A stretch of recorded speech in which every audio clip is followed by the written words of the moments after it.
Bruno Guimaraes and Arsenal is moving. We heard some reports this morning of an agreement in principle, slightly premature, but it could break at any point this evening or tomorrow. The fixed part of a total package that will certainly be north of £75 million is essentially in place. And now the parties are working on the add-ons. So why do Newcastle United deny any advanced talks or any formal bid?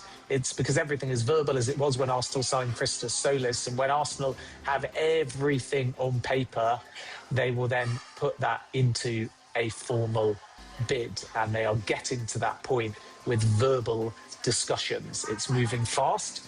Now, Bruno Guimaraes is not with Newcastle in La Manga yet. Breaking news, Arsenal and Newcastle have reached an agreement for the signing of Bruno Guimaraes for around 90 million euros, which is about 75/76 million pounds. That is going to be a fantastic signing. 29 years of age, can play in a double pivot alongside Declan Rice, one of the best deep line playmakers in the Premier League, who comes with bags of experience, played in the Champions League, won silverware with Newcastle. As I said in yesterday's video, that Newcastle United team has been absolutely decimated now. Gordon, Tonali, Bruno Guimaraes, Alexander Isak and Eddie Howe have all left in the last 12 months, which genuinely is insane. And big news coming out regarding Vinny Jr. Real Madrid have a contract on the table and it is take it or leave it.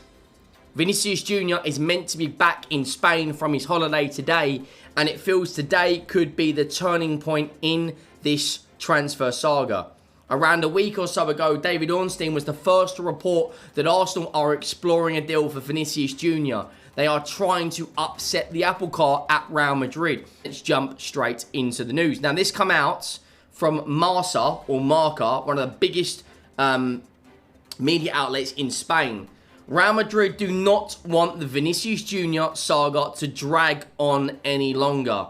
They want a decision now. It feels today could be the big turning point in this transfer. It really, really does.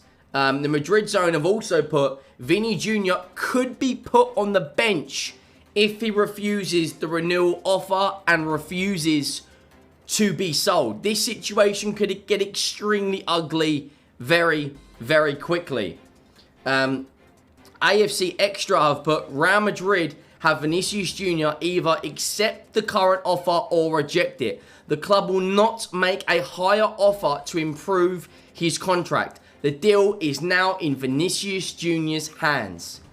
Genuinely, this is going to get ugly. AFTV have put out on their social, Mourinho does not see Vinny as essential. The door is not closed. The door not closed to a good offer, and Madrid can't match Arsenal's terms on bonuses and image rights. This is looking real by the day. And the last update, I'll come to David Schill as well, and then we'll break all of this down. Real Madrid and Vinicius Jr had an agreement in principle over a new contract last season. A lot can change in 12 months. However, shortly after the FIFA Club World Cup, the players' representatives informed the club that the agreement would not be signed. Since then, positions of Real Madrid and Vinicius Jr have drifted significantly apart, and any contract renewal would now require major shifts on the player's stance. Real Madrid remain adamant they will not accept certain demands and continue to stand by their terms that have already been agreed. Now, my personal opinion on this, I think Vinicius Jr and his representatives, Rock Nation, are not prepared to lower their wage demands and what they want from image rights and bonuses. Arsenal are in a position of strength. Ultimately, if they don't sign Vinicius Jr, they haven't really lost anything. They have a good offer on the table. Around 440,000 euros a week is the number that's floating around. Whether that's true or not, who knows? But they are prepared to give him huge bonuses, make him pretty much the franchise player in NBA terms. There's more breaking news. This one also regards Chelsea, and it also regards a story which has been fought in the courts and appealed.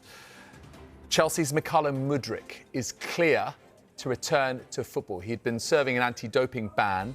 The FA have just announced the news with this statement. It's a lengthy statement, but let's just try and tease out the key details for you. So the FA can confirm that the anti-doping disciplinary proceedings against Mykhailo Mudryk were resolved with the agreement of WADA, that's the World Anti-Doping Agency, yesterday.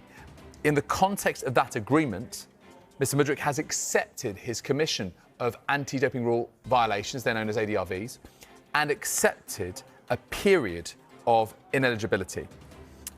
So the history of this, on the 22nd of October 2024, he was subject to an out-of-competition doping protocol which revealed the presence of a low concentration of meldonium. Meldonium is a prohibited substance.